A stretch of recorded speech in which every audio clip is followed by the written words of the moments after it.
Tere! Ma soovin öelda kõigile aitäh. Aitäh nendele õpilastele, kes ikka käisid minu tunnis ja aitäh ka neile, kes ainult ühe korra käisid.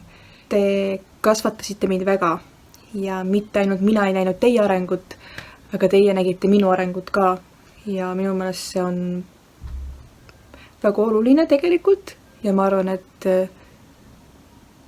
see on siiras ja ma väga hindan siirust elus. Ma pean tunnistama, et sügisel, kui me alustasime, siis mul oli natukene raske.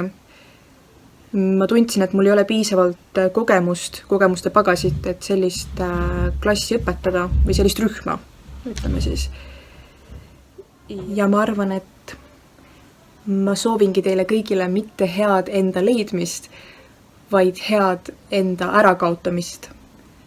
Sest elus tuleb seda päris mitu korda ette.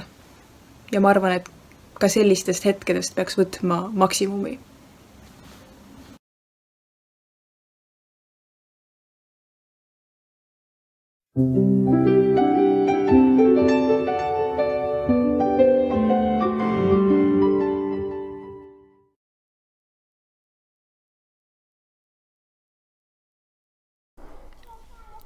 Rasmus oli terve karantiini aja maganud.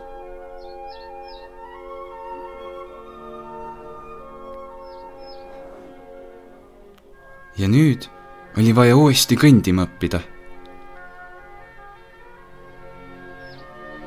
See on tõeline looduse suurmäng.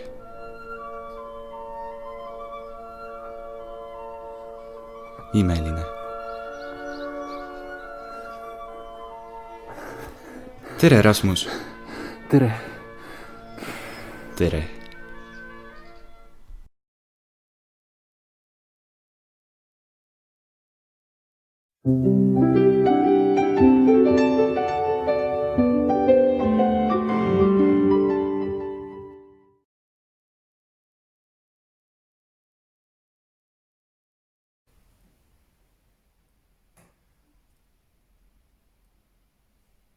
Kas mina tahan kuulsaks saada? Jaa. Kas ma olen valmis selle nimel surema? Jaa. No esmapilgul ju tundub, et minu klassikaaslastel on rohkem follower'e ja ikka kui mul, kui tegelikkuses ju. Olen mina ilusam kui Triin ja kenam kui Teele. Miks siis nemad minust nii palju paremad on ja? Ja lihtne. Teele kannikad on igal tema pildil. Tüübid on nii kuulsad, et ma ei suuda tegelikult olla nendega lihtsalt koos, kui nad minust nii palju paremad on. No, ma ei tea. Aga ma ei tea, mina olen kõige mõistvam inimene ju tegelikkuses, et terve klassi peale, et mina olengi see empaatia. Jaa. Aga õpetaja ütles ka nüüd, et kui snap skoor ei tõuse, siis lendan koolist. Vaatame siit, et vist. Kole ja paks leht. Sure ära. Nad saboteerivad mind meelega, on oma followerid saatnud mulle heiti panema. Aga vaatame, mis nad sellest arvavad, et ma hakkan nüüd ise ka heit kommentaare kirjutama.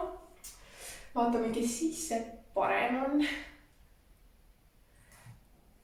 Tegelikult hiljem. Või et sa ei täägi mind, jah? kõikide nende followerid tulevad mulle. Ja mul ei ole üldse vahet, mida ma tegema pean. Olen kas või nagu, ma ei tea, vabandust väljenduse pärast, aga lits. Aga mina pean saama kõige paremaks, kõige kuulsamaks, kõige populaarsemaks. Need asjad käivad nii ja ma olen, nagu ma ütlesin, kõigeks valmis ja mitte keegi ei saa mind selles peatada. Ausalt.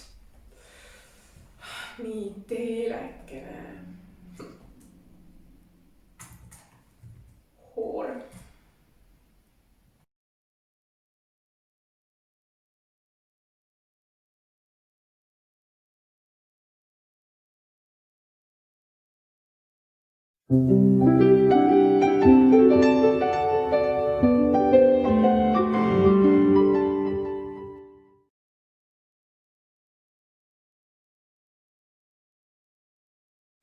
See on Antonio.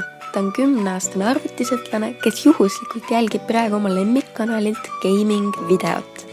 Samal ajal kommenteerib ta mängioskusi oma suhteliselt vigase õigekeelega. Antonio ise pole seda mängu kunagi sealjuures mänginud.